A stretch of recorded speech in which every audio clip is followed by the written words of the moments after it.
Irmãos, muito boa noite. É um prazer muito grande estar com vocês aqui nessa ocasião e poder compartilhar a porção da palavra do Senhor durante esses 3 dias. Eu sou de Niterói, sou pastor da Igreja Cristã da Aliança, Niterói, Rio de Janeiro. Sou casado com Ana Cristina há 27 anos, tenho 2 filhos, um de 25, outro de 24, todos servindo ao Senhor pela graça de Deus e todos torcedores do Fluminense. Nem em casa ninguém torce para aquele time que usa as cores preto e vermelho, cujo nome eu me recuso a pronunciar. Mexendo aqui com o presbítero. Sou escritor com 24 livros publicados em língua portuguesa e um livro publicado em língua espanhola. Escrevo em 2 campos. Escrevo no campo da teologia e o livro mais conhecido meu nesse campo é o Reforma Agora, que foi lançado pela editora Fiel. E escrevo também no relacionamento, no campo entre relacionamento entre pais e filhos e entre marido e mulher. Atualmente eu estou escrevendo 2 livros que deverão ser lançados no início do ano que vem. Um deles será lançado pela Fiel, cujo título é Crise de Masculinidade e a sua influência na liturgia da igreja. E um outro livro que vai ser lançado pela editora Betânia, que fala sobre o Evangelho e o poder da mensagem em transformar a cidade.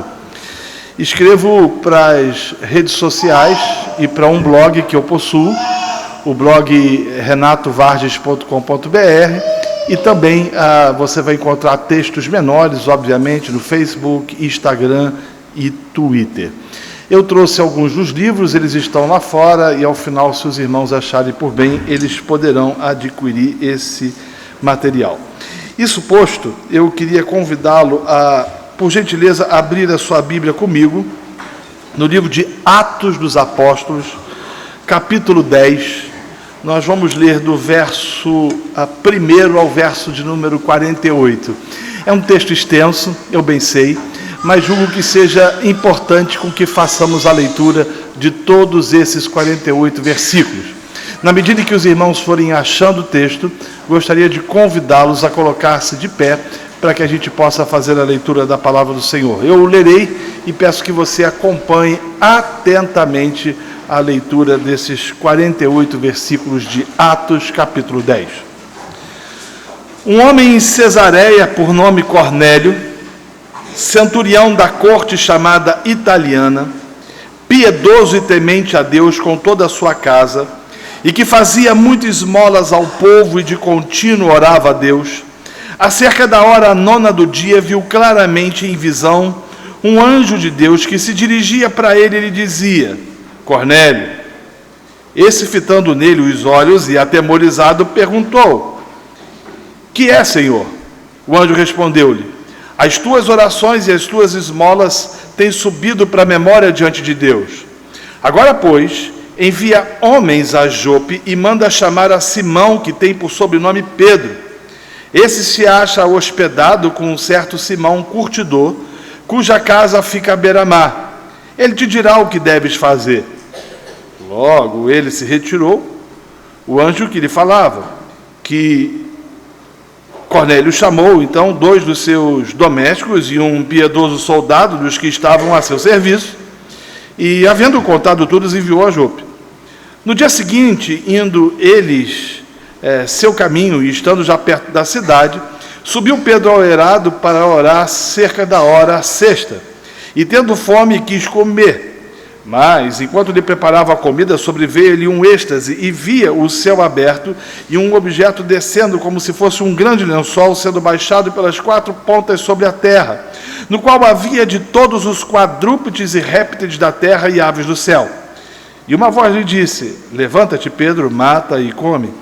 Mas Pedro respondeu: de modo nenhum, Senhor, porque nunca comi coisa alguma comum e imunda. Pela 2ª vez falou a voz: não chames tu comum ao que Deus purificou. Sucedeu isso por 3 vezes e logo foi o objeto recolhido ao céu.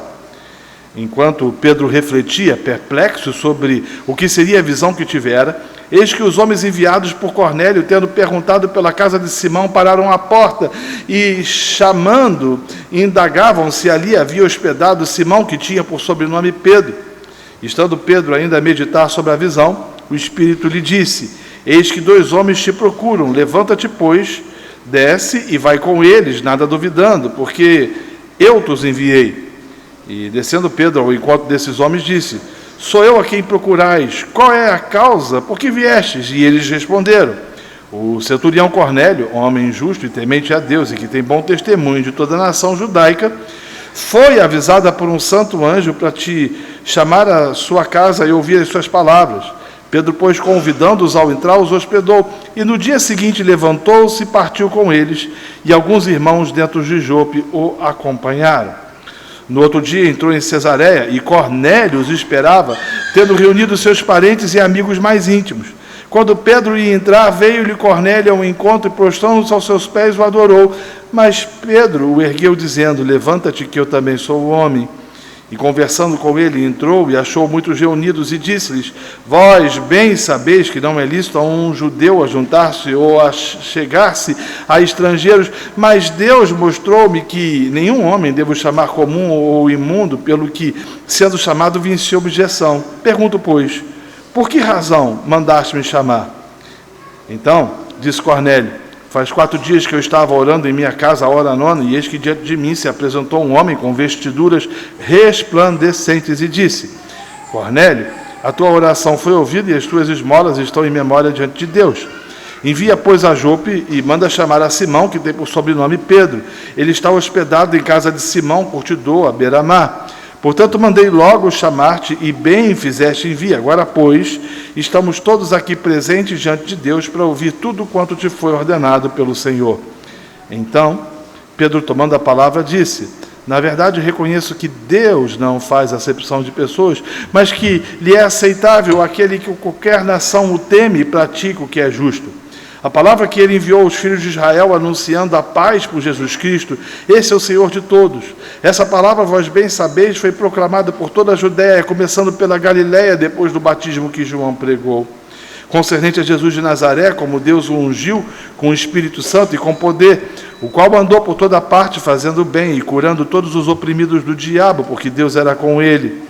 Nós somos testemunhas de tudo quanto fez, tanto na terra dos judeus como em Jerusalém, ao qual mataram e penduraram no madeiro. A este ressuscitou Deus ao 3º dia e lhe concedeu que se manifestasse, não a todo o povo, mas às testemunhas pré-determinadas por Deus, a nós que comemos e bebemos juntamente com ele depois que ressurgiu dentre os mortos. Esse nos mandou pregar ao povo e testificar que ele é o que por Deus foi constituído juiz dos vivos e dos mortos. A ele todos os profetas dão testemunho de que todo que nele crê receberá a remissão dos pecados pelo seu nome. Enquanto Pedro ainda dizia essas coisas, desceu o Espírito Santo sobre todos os que ouviam a palavra. Os crentes que eram da circuncisão, todos quanto tinham vindo com Pedro, maravilhavam-se de que também sobre os gentios se derramasse o dom do Espírito Santo, porque ouviam falar línguas e magnificar a Deus. E respondeu então Pedro: pode alguém porventura recusar a água para que não sejais batizados, esses que também, como nós, receberam o Espírito Santo? Mandou, pois, que fossem batizados em nome de Jesus. Então lhe rogaram que ficasse com ele por alguns dias. Fechemos os nossos olhos e vamos orar. Senhor, nós queremos pedir que Tu ilumines o texto que acabamos de ler. As verdades retratadas nesses versos são inúmeras. E nós carecemos da Tua graça, não somente para entender aquilo que a Tua palavra tem a nos ensinar e dizer, mas a aplicar as verdades retratadas desse texto. Essa é a oração que fazemos em nome de Jesus. Amém e amém. Você pode se sentar.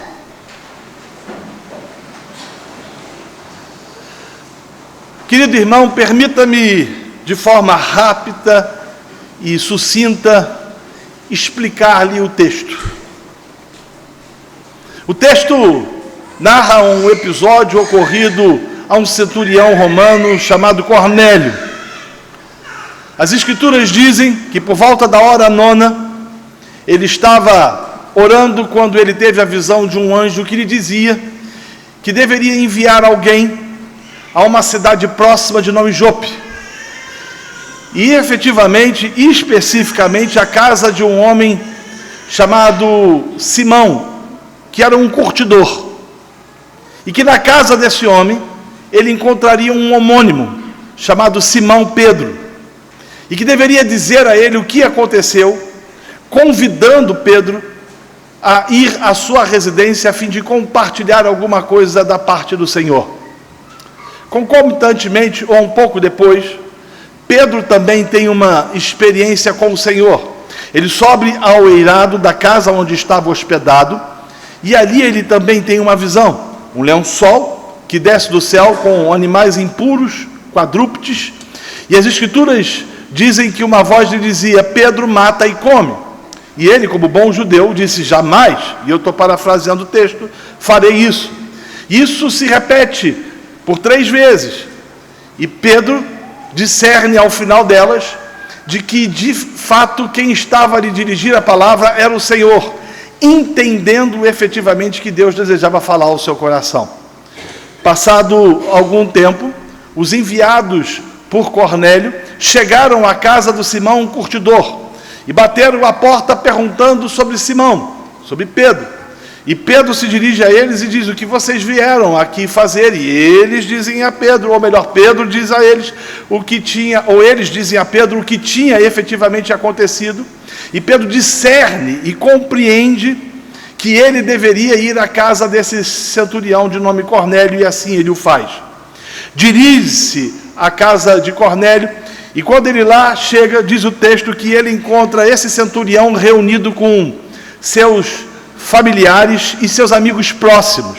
É como se Cornélio tivesse reunido aqueles que lhes eram mais caros, mais preciosos, os colocasse numa sala ou numa antessala, e ali esperasse com que Pedro lhe dirigisse a palavra, dizendo alguma coisa da parte de Deus. E na verdade é isso que ele diz. Ele fala o seguinte: olha, nós estamos todos reunidos aqui, e nós gostaríamos de ouvir aquilo que você tem a nos dizer da parte do Senhor. O que eu gostaria nessa noite de tratar especificamente, meus amados e queridos irmãos, é do sermão de Pedro. Na verdade, eu gostaria de fazer a exposição do sermão pregado por Pedro na casa de Cornélio e extrair desse texto lições que podem e que devem ser aplicadas no nosso cotidiano como pregadores do Evangelho. Se não, vejamos. A primeira lição, ou a primeira coisa que Pedro fala em seu sermão, e você leu comigo, foi que ele reconhecia que Deus não faz acepção de pessoas. E Pedro pode afirmar isso com muita propriedade, pelo fato de que ele tinha sido alguém que tinha pregado o Evangelho para judeus. Atos capítulo 2 nos mostra efetivamente Paulo, ou melhor, Pedro pregando o Evangelho para judeus. Logo depois, você vai ver Pedro pregando o Evangelho para os samaritanos, e samaritanos sendo envolvidos pela bondade, pela benignidade e pela graça do Senhor.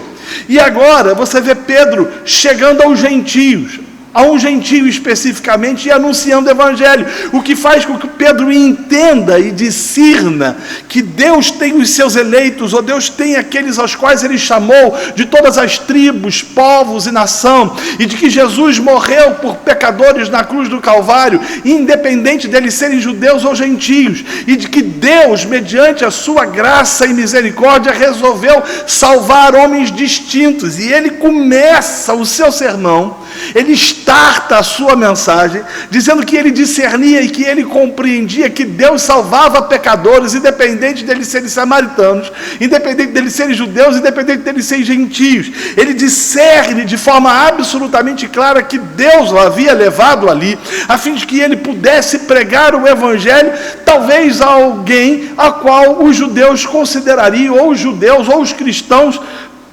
considerariam de certa forma impuros. E ele faz o link, ele faz a ligação, ele faz com que o episódio, com que a experiência com que ele tinha tido antes como apóstolo, e com o entendimento daquilo que tinha acontecido com Cornélio, de que a mensagem, de que o evangelho, de que a proclamação das verdades inequívocas da cruz de Cristo deveriam ser anunciadas a um gentio. Por isso ele afirma de forma absolutamente categórica que ele reconhecia que Deus não faz acepção de pessoas.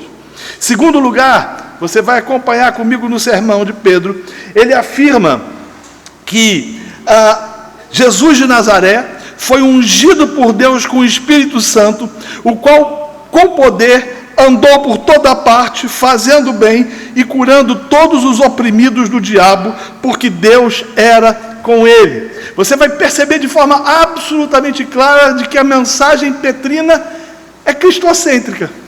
Pedro não perde o tempo dele falando ou trazendo algumas dicas ou alguns pressupostos de como um homem poderia ser bem-sucedido ou próspero, ou como alguém poderia adquirir riquezas da parte de Deus para comprar sua biga nova, ou como poderia de alguma maneira ou de alguma forma ou de algum jeito experimentar ou vivenciar felicidades no seu cotidiano, ou experimentar ou vivenciar coisas que o fizessem pleno, alegre, feliz.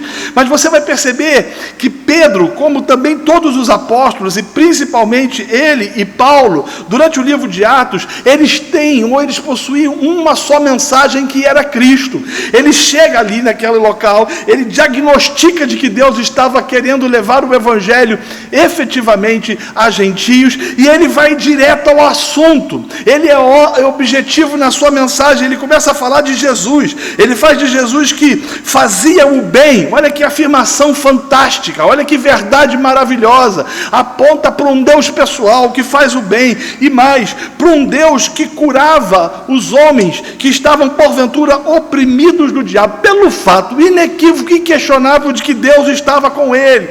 Então você vai ver de forma extremamente clara que Pedro aqui, ele entendia que não tinha o direito de pregar outra mensagem, de anunciar outra palavra a não ser Cristo Jesus. E para isso ele traça uma meta. Para isso ele traça um plano. Ele fala de Cristo, mas ele fala daquilo que é primordial. Ele fala de Cristo, mas ele fala daquilo que é fundamental. Ele fala de Cristo, mas ele fala efetivamente da missão de Cristo. E que missão é essa? A missão fica absolutamente clara no texto quando Pedro afirma de que eles, apóstolos, foram testemunhas de tudo quanto fez na terra dos judeus, como em Jerusalém, matando Jesus numa cruz e pendurando num madeiro. Então você vai perceber que Pedro aqui não está usando o nome de Jesus, de certa forma, para fazer com que as pessoas experimentem um evangelho superficial, que satisfaz as necessidades do homem, ou que supre efetivamente as suas angústias e as suas percepções quanto indivíduos, mas que não os confronta em suas incongruências, em suas idiosincrasias, em suas patologias, e que não os desnuda mostrando a necessidade de que eles entendem a cruz. Você vai reparar que o foco de Pedro, nesse momento, está na morte de Jesus. Eu acho esse sermão espetacular. É um sermão que deveria servir de modelo para muitos dos nossos líderes e dos nossos pastores. Pedro chega na casa de um homem, chega na casa de um indivíduo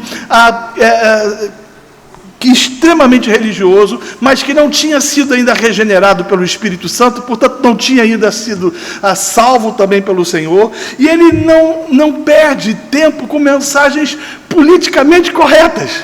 Até porque ele podia ser politicamente correto, mas você vai perceber que Pedro ele não perde tempo com isso. Ele está tratando efetivamente da morte de Jesus, porque ele entendia que a cruz era o centro, deveria ser o centro da sua mensagem, o que deveria fazer com que eu e você também entendêssemos que não existe evangelho sem cruz. O problema é que a gente vive num tempo em que a gente acha que o evangelho pode ser pregado sem cruz. Contudo, quando você olha as exposições das Escrituras, você vai perceber que o evangelho sempre está atrelado à cruz, e que o evangelho é a boa notícia de que esse Jesus, que se fez gente, que andou entre nós, que curou os enfermos, que libertou os oprimidos do diabo, como o próprio Pedro disse, morreu numa cruz. E a gente pode afirmar que a cruz deve ser o centro. E como você sabe, a cruz é o centro da história do mundo.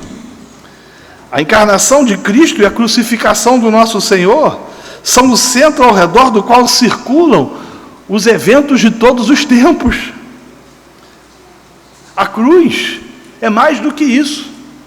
A cruz é a chave. E se eu a perder, eu ficarei perdido. Deixa-me contar uma história. Conta-se que uma criança, juntamente com seus pais, estavam numa cidadezinha do interior e estavam encantados com a beleza de uma igreja, com a arquitetura de uma igreja católica que estava na praça principal da cidade. As obras arquitetônicas eram simplesmente maravilhosas, e eles estavam perplexos, embasbacados com aquilo, e olhando para aquela arquitetura, de forma a qual eles não perceberam, ou não se deram conta de que a sua filhinha pequenina de 6, 7 anos de idade, paulatinamente estava se afastando dos pais. A menina, por conseguinte, também estava encantada com aquilo tudo, e ela foi para um lado e os seus pais para o outro, e quando ela de repente olhou para frente, olhou para o lado, ela não viu seu pai e não viu sua mãe, e a garotinha começou a chorar compulsivamente. E não tinha ninguém que consolasse a menina, e chegou um guarda municipal e perguntou a ela: minha filha, cadê seu pai? E ela dizia: eu não sei. E a menina estava tão nervosa que o guarda perguntou: você lembra o telefone de seu pai, de sua mãe? E ela disse: eu também não lembro. E ela chorava, e quanto mais ela chorava, mais as pessoas ficavam agoniadas. E aí o guarda teve uma percepção, ele teve uma sacada, ele falou o seguinte: minha filha, você lembra qual foi a última coisa que você viu quando você estava com o seu pai e com sua mãe? Algum lugar que te traga a memória, ou que esteja na sua memória, que possa de repente nos ajudar a levar você de volta aos seus pais? E a menina respondeu: sim, eu lembro. Eu estava de frente de uma igreja e no alto dela tinha uma cruz. O guarda entendeu que aquela menina tinha se perdido dos seus pais na praça principal da cidade, que ficava a uma quadra somente dali, e ele pegou a garotinha e levou de volta, e a menina encontrou os pais e foram felizes para sempre. Mas essa história tem uma moral. Quando a gente perde a cruz, a gente se perde. E na verdade, quando eu olho para a igreja evangélica brasileira, a sensação que eu tenho é de que, de certa forma, parte dela perdeu a cruz. E quando a gente perde as verdades da cruz, o que ela significa, suas implicações, suas verdades, suas doutrinas, nós nos perdemos. É por causa disso que doutrinas estapafúrdias têm sido criadas em nosso meio. É por causa de termos perdido a visão da cruz, o entendimento da cruz, que ensina-se sobre a necessidade de quebrar maldições hereditárias, que fala-se que nós precisamos de um evangelho além daquilo que foi pregado pelos apóstolos, que se proclama conceitos e percepções absolutamente equivocadas quanto às verdades reveladas pelas Escrituras. O problema da igreja evangélica brasileira é de que ela perdeu a cruz, e se ela perde a cruz, ela perde a chave, e se ela perde a chave, ela fica perdido. Todavia, Pedro aqui, de forma absolutamente clara, ele está entendendo, ele está compreendendo, ele está chegando diante de gentios. O evangelho está chegando diante de um povo que até então, segundo a perspectiva dele, não havia possibilidade de experimentar a salvação em Cristo, mas ele entende que esse povo estava sendo chamado pelo Senhor, e ele compreende de forma absolutamente clara de que ele não podia anunciar o evangelho sem a mensagem da cruz, e é por isso que ele dedica tempo aqui a anunciar a cruz, a pregar a cruz. Ele diz: olha, Jesus, esse que andou entre os homens fazendo bem, curando os enfermos, libertando os oprimidos do diabo, esse foi morto na cruz do Calvário, esse levou sobre si a ira de Deus por causa dos pecados dos homens.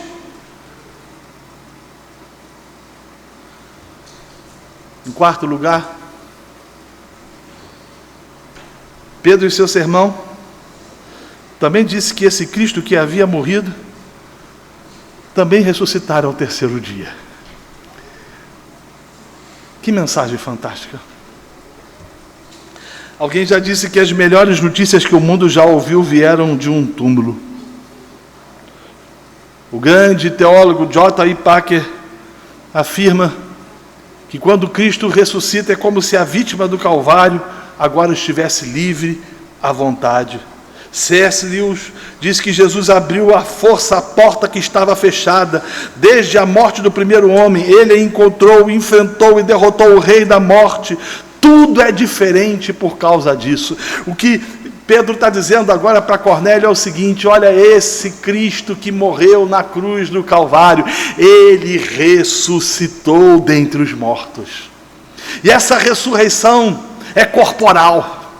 Essa ressurreição é uma ressurreição palpável. Nós o palpamos, nós o tocamos, nós comemos com ele. Não é como, eu estou parafraseando, os liberais dizem que ressuscitou no coração.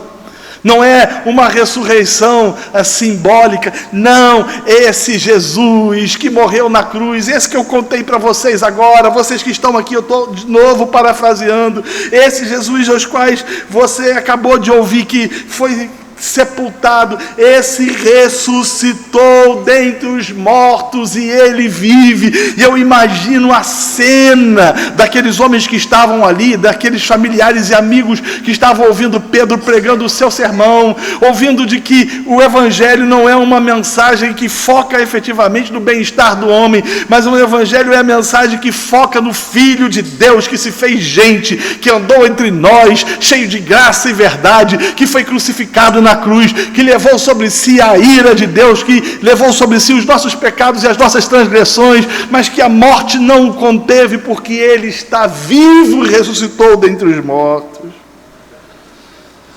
Da mesma forma, não existe evangelho sem ressurreição.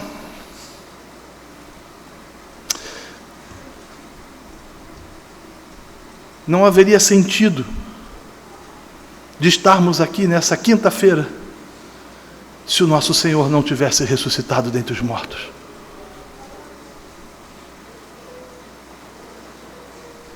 Não há sentido, não haveria sentido de nos reunirmos dominicalmente se o Redentor não tivesse vencido a morte. Pedro está dizendo para Cornélio que Jesus venceu a morte. Agora olha que coisa interessante. Pedro, em quinto lugar, afirma que Jesus foi constituído por Deus juiz dos vivos e dos mortos. Ele não está sendo politicamente correto em nenhum momento. Lembre-se, ele estava diante de um centurião que tinha o poder da espada e que podia, de alguma maneira, de alguma forma, tirar-lhe a vida. Mas você não vai ver Pedro em nenhum momento negociando a mensagem. Ele está dizendo o seguinte: olha, os homens, todos eles serão julgados por esse Cristo. Todos os homens serão julgados por esse Senhor. Ele é juiz dos vivos e dos mortos. Os homens prestarão contas a esse Jesus.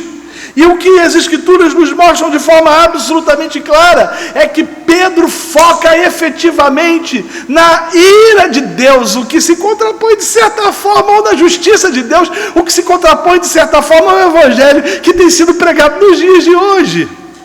Não sei se você já se deu conta, mas não é politicamente correto você falar sobre o inferno.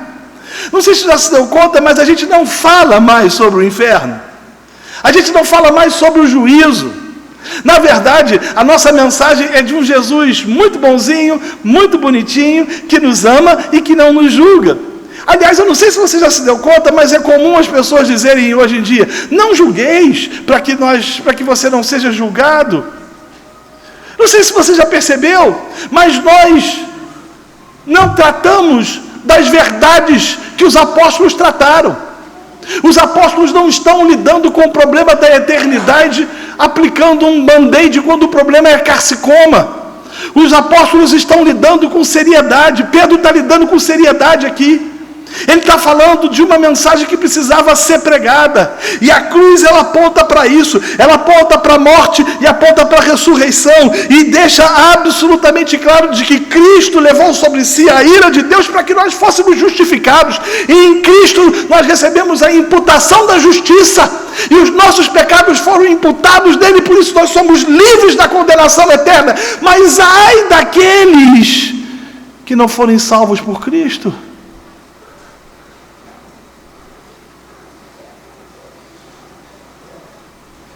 O ensino bíblico é de que no mesmo instante em que a morte nos deixar, o juízo vai nos encontrar.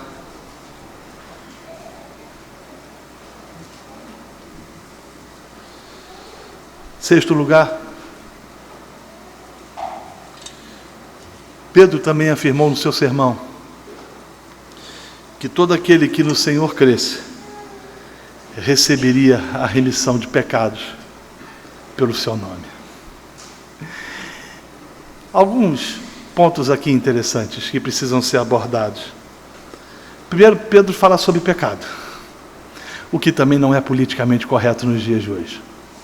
Isso me faz lembrar de um pastor que assumiu uma igreja no Nordeste, e ele conta que ele começou a pregar as Escrituras, toda a Bíblia, toda a Escritura e só a Escritura, somente a Escritura e toda a Escritura expositivamente. E um dia, num domingo à tarde, o telefone tocou em sua residência, a sua esposa atendeu.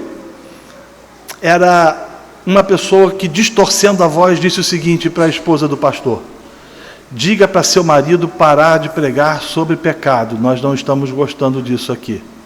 Diga para seu marido parar de pregar sobre a Bíblia, a gente já está com problema demais, ele tem que ter uma mensagem mais light, mais tranquila. As pessoas lutam durante a semana, elas precisam de um evangelho que as façam enfrentar as dificuldades na outra semana com tranquilidade.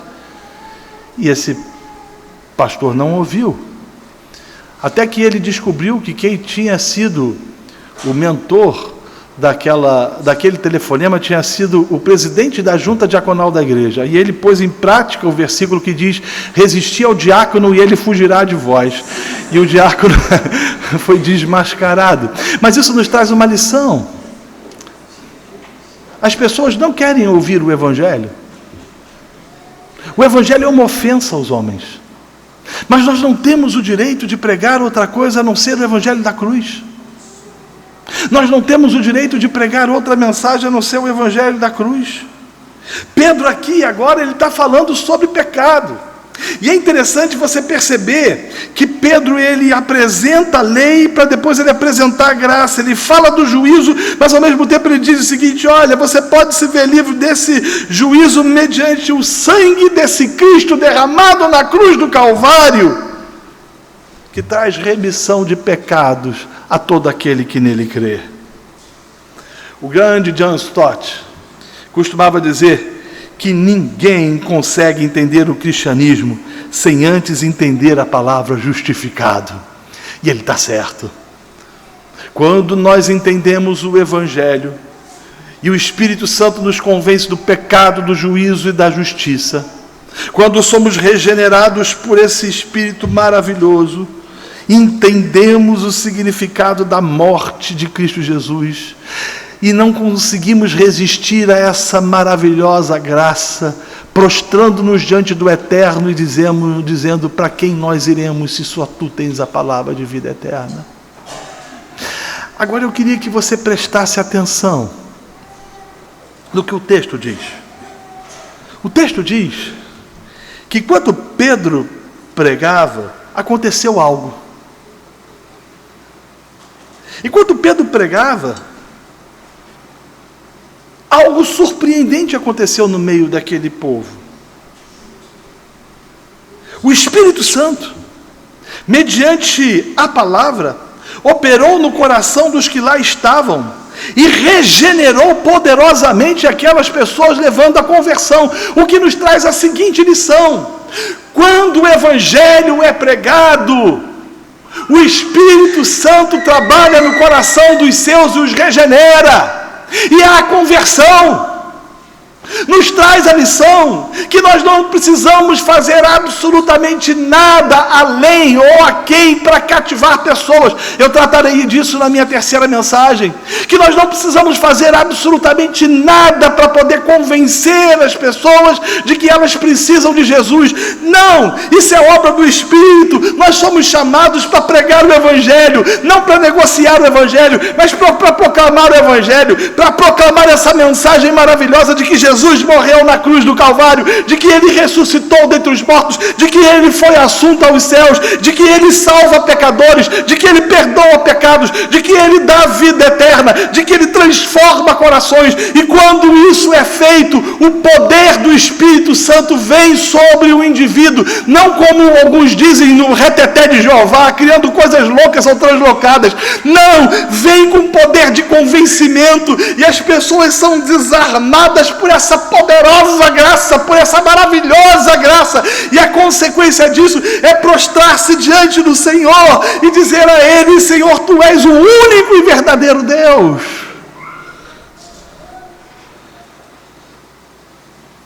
Deixe-me dizer algo: Deus nunca perdoa um pecado sem ao mesmo tempo mudar a natureza do pecador. E a natureza do pecador não é pregada ou não é mudada por pregações moralistas. E eu queria abrir um parêntese. O moralismo tem sido uma percepção equivocada de parte da igreja evangélica brasileira, que instituiu a teologia: cuidado, boquinha no que fala, cuidado, olhinho no que vê. Eu não sei se você já ouviu essa canção antiga de criança. Eu tenho um trauma com essa canção. Quando criança eu ouvia essa canção, eu imaginava Deus, aquele senhor de barba branca, com o dedo em rixe, zangado e dizendo: cuidado, boquinha no que fala, cuidado, olhinho no que vê. Ele extremamente irado, vestido com a camisa do Flamengo, aquela coisa malvada.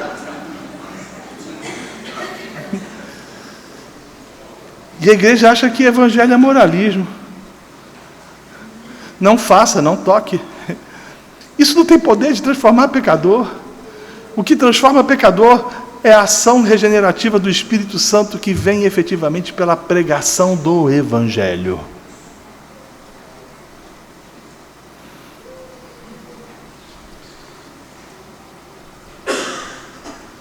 Evangelho.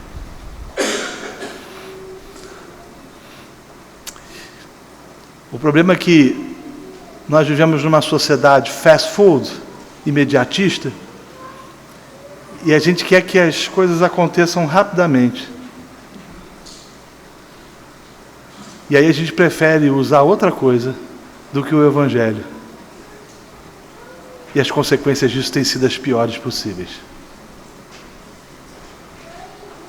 No sábado, eu vou trazer um conceito que tem mudado com a minha percepção. Eu vou tratar um dos determinados pontos, de que é mistério que compreendamos e discernamos de que não existe nada mais poderoso do que a mensagem de Jesus para cativar pecadores.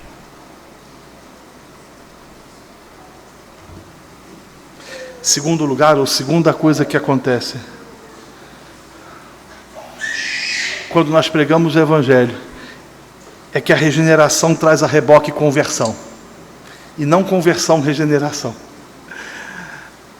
A igreja evangélica brasileira acha que o sujeito, primeiro, ele precisa se converter, para depois ele ser regenerado. E aí ele faz tudo para o sujeito se converter. Porque no fundo, ele tem uma visão semi-pelagiana, e em alguns casos até pelagiano. Ele no fundo acha que o sujeito é bom.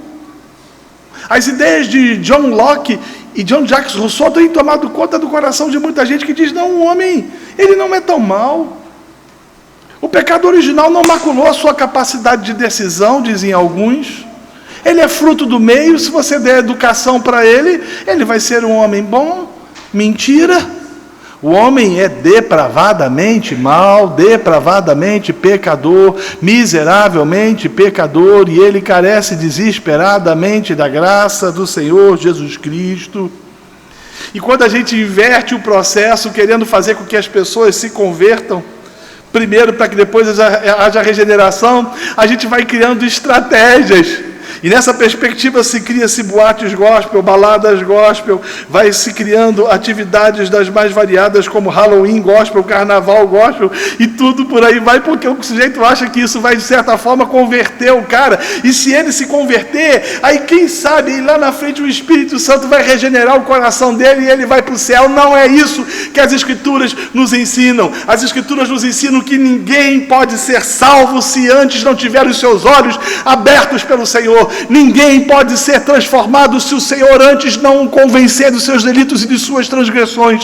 As Escrituras são absolutamente claras de que ninguém pode experimentar da salvação sem que antes o Espírito Santo venha na nossa estrutura. Nós que estávamos mortos dos nossos delitos e dos nossos pecados, Ele nos deu vida. E essa vida faz de nós um poema. Porque o texto que nós lemos no início de Efésios capítulo 2 diz que nós somos feitura dele. Essa palavra no original aponta para um poema, ou seja, deixa-me explicar de forma melhor.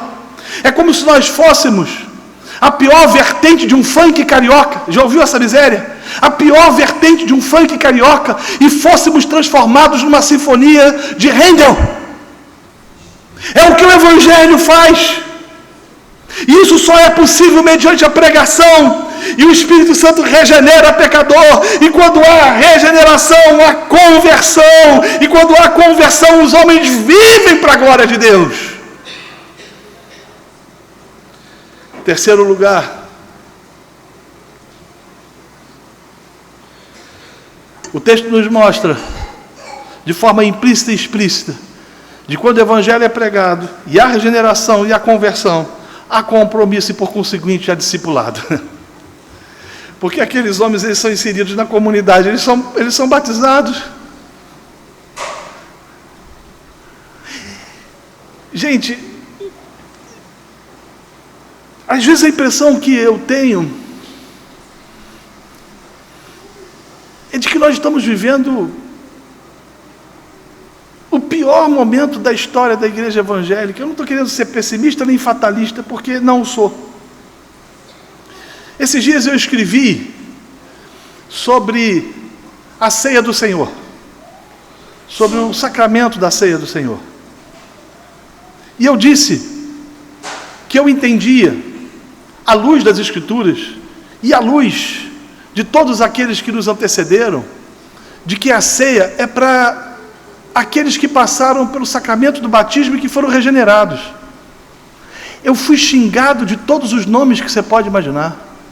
De fariseu religioso a reformado idiota, por afirmar que um incrédulo não pode participar da ceia. Mas eu escrevi sobre casamento. Eu sei que o casamento não é um sacramento. Nós entendemos isso. Mas sei que o casamento é algo sério. E eu escrevi que as igrejas estão banalizando o sacramento, ou melhor, o casamento,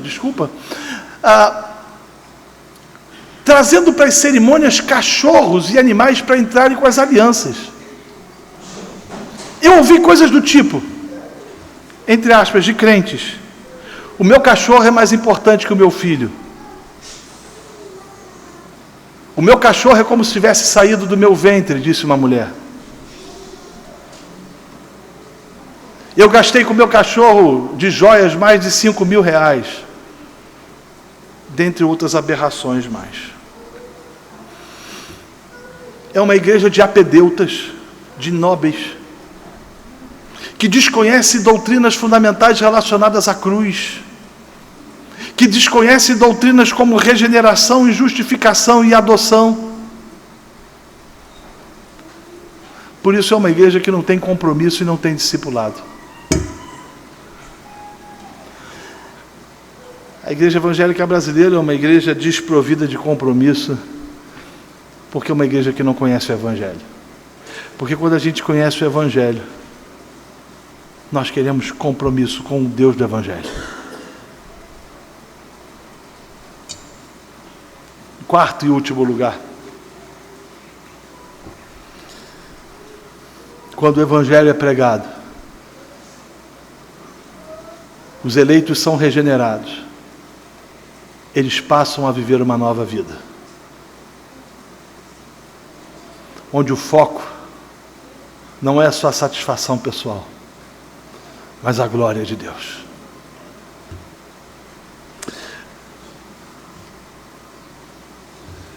Vamos para a aplicação do texto e caminhar para o fim do sermão. Há 3 lições que nós devemos entender e aplicar. Primeira, Cristo é suficiente.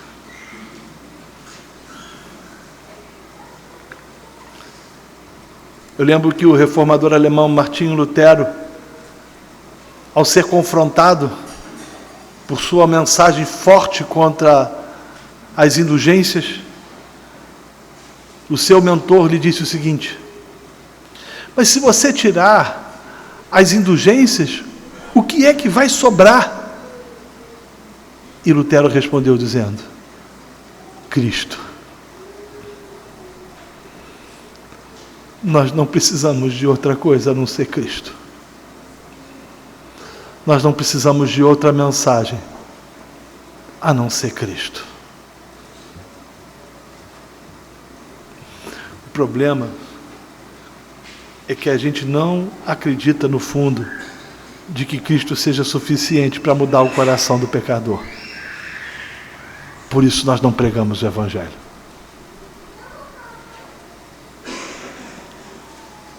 Segunda lição: não temos o direito de pregar outra coisa a não ser Cristo. Se Cristo é suficiente, nós não podemos pregar outra coisa a não ser Cristo. E isso faz de nós missionários. Faz de nós pregadores e anunciadores. Alguns costumam dizer o seguinte, que a fé reformada não coaduna com a evangelização e com a paixão por almas. Mentira! Quanto mais entendemos as doutrinas da graça, mais vontade nós temos de pregar o Evangelho. E somos usados por Deus na pregação do Evangelho, como dizia Charles Haddon Spurgeon. A nossa responsabilidade não é salvar pecadores, isso quem o faz é o Senhor. A nossa responsabilidade é anunciar Cristo. E nós não temos o direito de pregar outra coisa a não ser esse Evangelho. E em terceiro lugar, e último lugar, a mensagem da cruz, ela é uma ofensa ao pecador. Sim. Se você for olhar, por exemplo, a segunda viagem missionária de Paulo, Paulo em Atos capítulo 16 prega a Cristo em Filipos e é perseguido.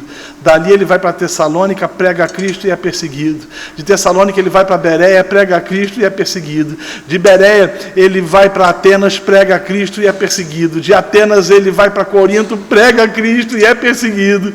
De Corinto ele vai para algumas pequenas cidades e depois ele chega em Éfeso e é perseguido.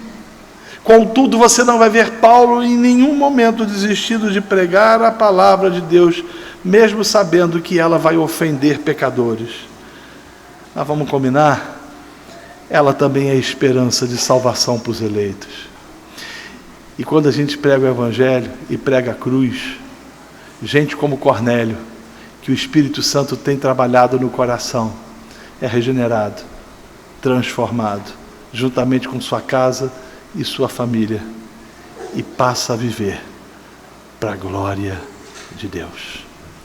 Vamos ficar de pé e vamos orar.